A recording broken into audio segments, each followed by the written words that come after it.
আবহাওয়ার খবর জানাই আপনাদের। সপ্তাহ জুড়ে রাজ্যে বৃষ্টি চলবে। উত্তরের 5 জেলায় ভারী বৃষ্টির সতর্কতা রয়েছে। শনিবার থেকে বৃষ্টি কমবে উত্তরবঙ্গে, কাল থেকে দক্ষিণবঙ্গে বাড়বে বৃষ্টি। বিশ্বজিৎ আমাদের প্রতিনিধি রয়েছেন। বিশ্বজিৎ, আবহাওয়া দফতর কি বলছে এই সপ্তাহের ওয়েদার আপডেট দাও। দেখো, এই সপ্তাহ জুড়েই বৃষ্টি হবে এবং ভারী বৃষ্টি বিক্ষিপ্তভাবে হলেও যে সব জেলায় বৃষ্টি অর্থাৎ বজ্রবিদ্যুৎ সহ হালকা মাঝারি বৃষ্টি সব জেলাতেই হবে এবং এই দক্ষিণবঙ্গে বৃষ্টিটা উত্তরবঙ্গের তুলনায় বেশি হবে। আজ উত্তরবঙ্গের 2 জেলায় ভারী বৃষ্টির সম্ভাবনা রয়েছে, কালিম্পং এবং জলপাইগুড়ি এই 2 জেলায়।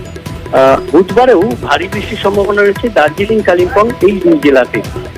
অর্থাৎ উত্তরবঙ্গে বিক্ষিপ্তভাবে ভারী বৃষ্টি থাকবে, তবে উত্তরবঙ্গে তুলনামূলকভাবে কম বৃষ্টি হলেও দক্ষিণবঙ্গে বৃষ্টিটা এই সপ্তাহে বেশি হবে। হোয়াইট স্প্রেড রেইন শনিবার পর্যন্ত উত্তরবঙ্গে থাকলেও শনিবারের পরেও দক্ষিণবঙ্গে বৃষ্টিটা চলবে এবং দক্ষিণবঙ্গেও বুধ ও বৃহস্পতিবার এই 2 দিন ভারী বৃষ্টি হতে পারে। উত্তর ও দক্ষিণ 24 পরগনা, পূর্ব ও পশ্চিম মেদিনীপুর, ঝাড়গ্রাম, বাঁকুড়া, পুরুলিয়া, পূর্ব ও পশ্চিম বর্ধমান এবং বীরভূম, মুর্শিদাবাদ, নদিয়া এই জেলাগুলিতে ভারী বৃষ্টির সম্ভাবনা রয়েছে। বাকি জেলাতেও বৃষ্টির সম্ভাবনা রয়েছে। অর্থাৎ সব মিলিয়ে এ সপ্তাহে বৃষ্টির সম্ভাবনা উত্তর ও দক্ষিণ 2 বঙ্গেই রয়েছে।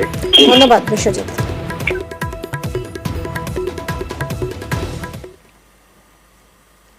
সারাদিন কোথায় কি ঘটছে, কোন খবর চর্চায় জানতে গেলে ডাউনলোড করুন নিউজ 18 অ্যাপ। আপনার টিভি স্ক্রিনে যে কিউআর কোড দেখতে পাচ্ছেন, আপনার ফোনের স্ক্যানারে সেই কোড স্ক্যান করুন আর ডাউনলোড করে নিন নিউজ 18 অ্যাপ। নিউজ 18 দেশের সবচেয়ে বড় নিউজ নেটওয়ার্ক এখন আপনার মোবাইলের স্ক্রিনে। এবার যে কোনো খবর দেখুন আপনার পছন্দের ভাষায়।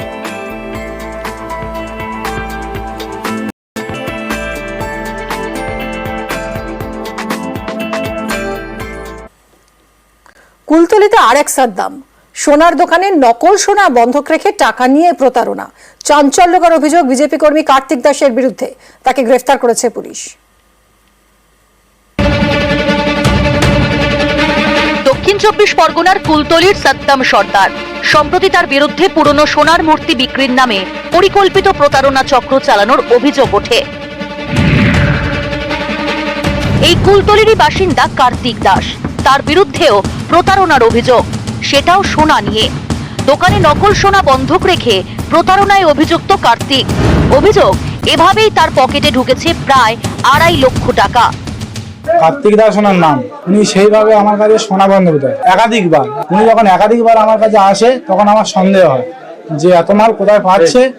সন্দেহ হওয়ার পর আমি মালটাকে বিষ্ণুপুরে টঞ্চ করি। টঞ্চ করে দেখা যাচ্ছে সোনাটা পুরো ডুপ্লিকেট, হলমার্কের স্ট্যাম্প মারা আছে, সব আছে। কুলতলির শান্তি জাহানের বাসিন্দা কার্তিক দাস এলাকায় বিজেপি কর্মী বলে পরিচিত। সেচ দপ্তরে কাজ করেন।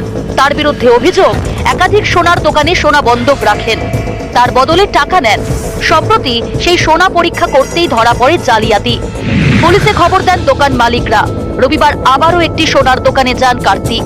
তখনই তাকে হাতে নাতে ধরে ফেলে পুলিশ। ওরকম গয়না দিয়ে টাকা নিয়ে গেছে জালি করে। আমরা ধরতে পেরে আমরা সেই যে দিয়ে গিয়েছিল তাকে আমরা বসিয়ে রেখেছি। বসিয়ে রাখার পরে তিনি স্বীকার করেছে যে আমাদের এই জালি গয়না আমাদের গয়না। না, আমি জানি না যে এরকম ডুপ্লিকেট জিনিস আমি বুঝতে পারিনি। হ্যাঁ, দোকানে 4টে জিনিস দিয়েছি, কিনেছি 4টে দিয়েছেন। আপনি জানতেন না এটা ডুপ্লিকেট গয়না? না না। আপনি কোথা থেকে পাচ্ছেন এই? সে বীরেন দাস বলে দিয়েছে, বীরেন দাস দিয়েছে আমাকে তৈরি করতে দিয়েছে। মহিলাগুলো কোথায় বাড়ি তাদের? মহিলা একটা বললো ভাষাতে বাড়ি, আর একটা বললে কোথায় বাড়ি আমি জানি না। কিন্তু তাদের অভিযোগ আপনি ডুপ্লিকেট গয়না দিয়ে 2.5 লক্ষ টাকা আত্মসাৎ করেছেন।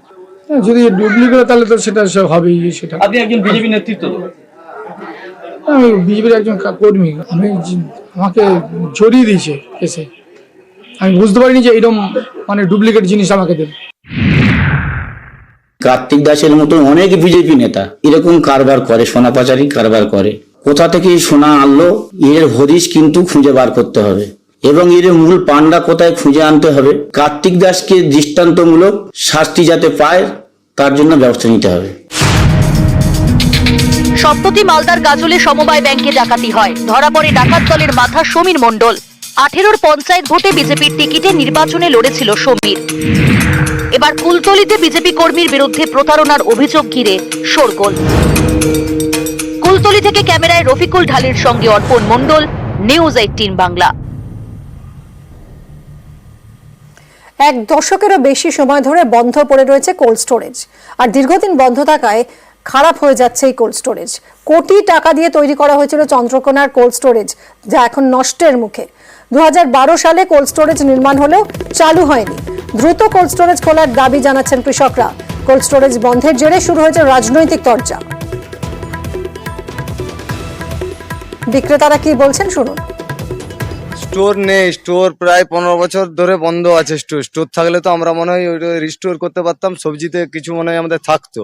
আর পচে যাওয়ার কারণে ফেলে দিতে হচ্ছে আমাদেরকে, পুনরায় লস হচ্ছে আমাদের। স্টোর চালুর জন্য কেউ কিছু উদ্যোগ নেয়নি। উদ্যোগ নিলে আগামী দিন মনে হয় ভালো হবে, আমাদের কিছু স্টোর করে রাখতে পারবো। সরকারের কোটি কোটি টাকা যাচ্ছে, সবাই চুপ। বন্ধ বলতে গেলে ওটা তো স্টেট মার্কেটিং এর আন্ডারে রয়েছে, ওনারাই বলতে পারবেন কেন চালু হয়নি। কতদিন থেকে এটা বন্ধ হয়ে পড়ে আছে? প্রায় 12 বছর বন্ধ হয়ে পড়ে। মানে তৈরির পর থেকে বন্ধ? হ্যাঁ, তৈরির পর থেকেই বন্ধ, সমস্ত কিছুই আছে তারপরেও বন্ধ? তারপরেও বন্ধ। কথা বলবো সুকান্ত আমাদের প্রতিনিধির সঙ্গে। সুকান্ত, কোটি কোটি টাকার সম্পত্তি এভাবে পড়ে থেকে থেকে নষ্ট হচ্ছে, কারো কোনো নজর নেই? একদমই। দেখো মিমি, সেই প্রশ্ন করছে এলাকার মানুষ যে প্রায় 2012 সাল থেকে যে স্টোরটি তৈরি হয়েছিল, যেটি প্রায় কোটি টাকা খরচে তৈরি করা হয়েছিল, তার দরজাই খোলা হয়নি বলে দাবি করছেন এলাকার মানুষ। তোমাকে জানিয়ে রাখি, চন্দ্রকোনা এবং পাশেই গড়বেতা এই এলাকার সবজি চাষ ব্যাপকভাবে হয়। আর এই সবজি চাষের চাষিরা যাতে সবজি মজুত করতে পারে তার জন্যই এই স্টোরের নির্মাণ করা হয়েছিল, এবং তা প্রায় দশক কেটে গিয়েছে, কিন্তু এখনো পর্যন্ত তার গেট খোলা হয়নি।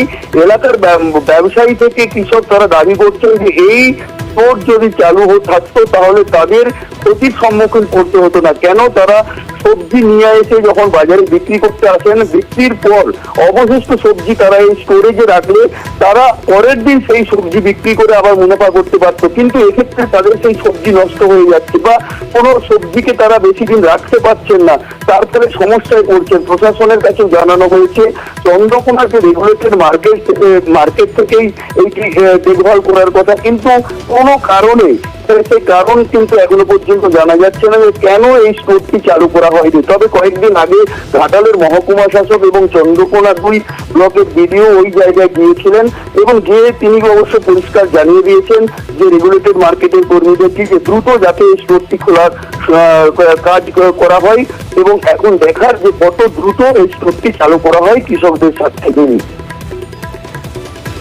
ধন্যবাদ সুকান্ত। কয়েকদিন আগেই ঘাটালের মহকুমা শাসক সুমন বিশ্বাস তিনি সবজির বাজার পরিদর্শন করতে আসেন এবং সেখানে ব্লকের বিডিও সহ চন্দ্রকোনা রেগুলেটর মার্কেট অফিসারদের নির্দেশ দিয়েছেন কুল চেইন সিস্টেম চালু করার বিষয়টি গুরুত্ব সহকারে দেখার জন্য। শুনুন কি বলেছেন। এটা একটা গভর্নমেন্টের স্টোরেজ আছে এখানে, কোল্ড স্টোরেজ যদি চালানো যায় সেটা, তাহলে সবজির দাম যখন কম থাকে তখন চাষিরা এখানে রাখতে পারবে, যখন দাম বাড়বে সেটা বেশি দামে একটু বিক্রি করতে পারবে। তো সেই জন্য বললাম বিডিও সাহেব যদি উদ্যোগ নেয় এটা ভালো একটা কাজ হতে পারে। কেন এতদিন ধরে চালু করা গেল না এই কোল্ড স্টোরেজ, তাই নিয়ে শুরু হয়েছে রাজনৈতিক তরজা। শাসক দল তৃণমূলকেই বিঁধেছে বাম বিজেপি। কৃষির স্বার্থে, কৃষকের স্বার্থে এই সরকার চিরকালই স্বৈরাচারীর ভূমিকা পালন করেছে। তারই প্রমাণ চেন কুলিং সিস্টেমকে বন্ধ করে ফেলে রাখা। যে কৃষক তার অতিরিক্ত ফসল বিক্রি করতে না পারলে কম দামে বাধ্য হয়ে বিক্রি করে বাড়ি ফিরে না যেয়ে সেই ফসলকে ওই কুলিং সিস্টেমের মধ্যে রেখে 2 দিন বা 5 দিন পরে বিক্রি করার সম্ভাবনা বা সুযোগের জায়গা পেত, সেটা এই সরকার মেরে ফেলেছে। স্বভাবতই তৃণমূল সরকার তো কৃষি আর কৃষকের পক্ষে না, যা হওয়া তাই হচ্ছে। আমাদের এরিয়া কৃষি প্রধান এরিয়া, তো এখানে সবার আগে কৃষকদের কথা ভাবনা চিন্তা করা উচিত, কিন্তু এই সরকার দেখুন কোনো ভাবনা চিন্তার বালাই নাই। কৃষকরা এই ব্যাপারে অনেকবারই আন্দোলন করেছে, বলেছে, তারপরেও কোনো বিন্দুমাত্র এদের কোনো হেলদোল নেই। স্বাভাবিকভাবে এদের কাছ থেকে এই জিনিস আশা করা কখনোই সম্ভব নয়। এরা যেখানে কাটমানি পাবে সেদিকেই এদের নজর, যেখানে টাকা রোজগার করতে পারবে সেদিকেই এদের নজর। সেই সব কাজ এরা ভালো করতে জানে, এই মানুষের কথা এরা হচ্ছে ভালো না।